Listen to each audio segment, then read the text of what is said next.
Montenegro, often referred to as the land of warriors. Montenegro has a rich history of valor and resistance. Throughout its history, Montenegrins have been known for their fearless spirit and warrior ethos. They fiercely defended their independence and culture against various foreign powers. Montenegro was one of the few regions in the Balkans that successfully resisted Ottoman rule for centuries. Montenegrin leaders and warriors like Peter II Petrovich Njegoš played a significant role in this resistance. Peter II Petrovich Njegoš Mausoleum on Mount Lobshin is an important landmark in Montenegro. It's a dedication to one of Montenegro's greatest sons, a teenager who found himself in charge of an unrecognized country of feuding tribes surrounded by powerful armies. Njegoš used courage and cunning to unify and defend Montenegro while also writing several books of epic poetry.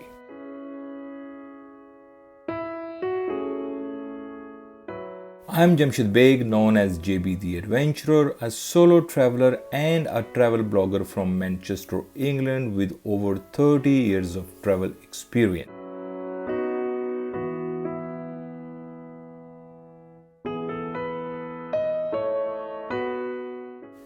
In today's adventure, we are going to explore this unique and impressive mausoleum on a beautiful mountain top.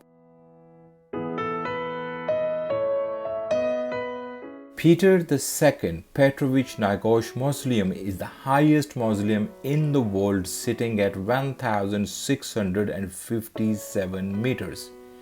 While you can drive most of the way, you need to scale 461 steps to get to the mausoleum.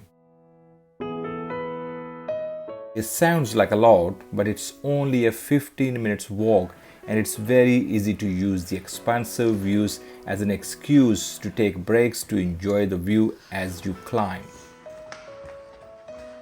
The mausoleum is surrounded by high stone walls, and in the center there is an atrium with a bell in the middle.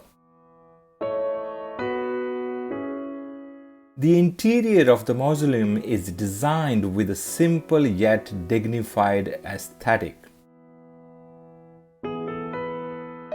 This is the main chamber of the mausoleum where the statue of Peter II Petrovich Njegoš stands. The statue is surrounded by black granite walls and illuminated by natural light from a large skylight above.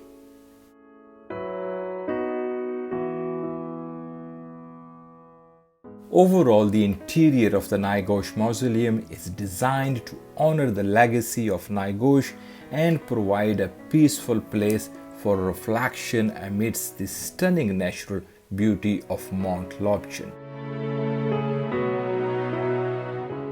Croatian sculptor Ivan Mestrović was chosen to design the mausoleum among outcry from locals. This sculpture features a magnificent statue of Peter II Petrovich Njegoš.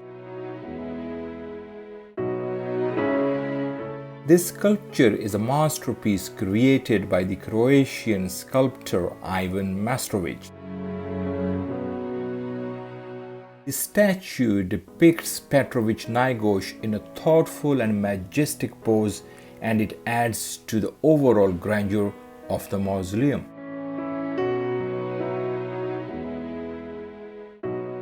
Mestrović's work is renowned in its artistic excellence, is an essential part of the cultural and artistic heritage of Montenegro. At the end of World War II, Montenegro, including the coast that formerly been part of Austrian Empire, became part of communist Yugoslavia. Religion became unpopular with the authorities, and they wanted a secular mausoleum instead of the Byzantine chapel that Naigosh had built. However, plans went ahead, the chapel was demolished, and the new mausoleum was finished in 1971.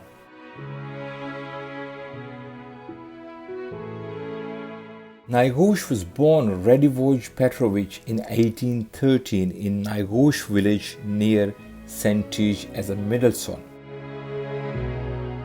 Radivoj took throne just before his 18th birthday.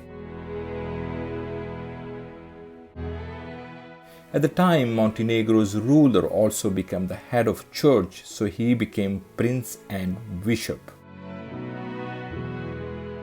Radivoj took the ecclesiastical name Peter in honor of the predecessor and became Peter II Petrovich Naigosh. At the time Naigosh became Vladika, Montenegro was little more than a territory of warring clans. The Austro-Hungarian Empire ruled the coast of modern-day Montenegro, and the Ottoman Turks still laid claim to Montenegro's territory.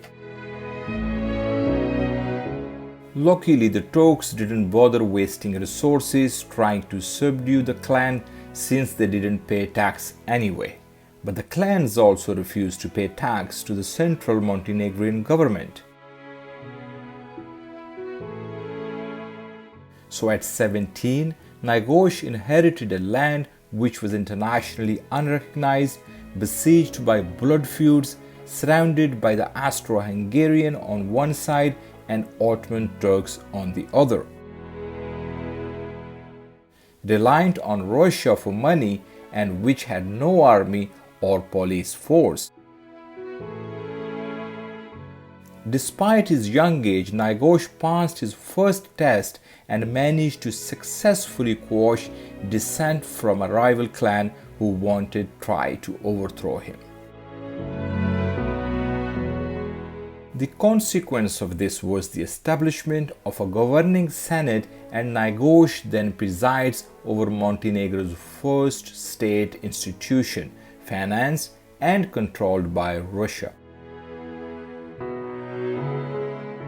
At 20, he convinced the Russian Tsar to bend the rules and consecrate him as the Metropolitan of Stinj, even though he didn't meet the age requirement of 30.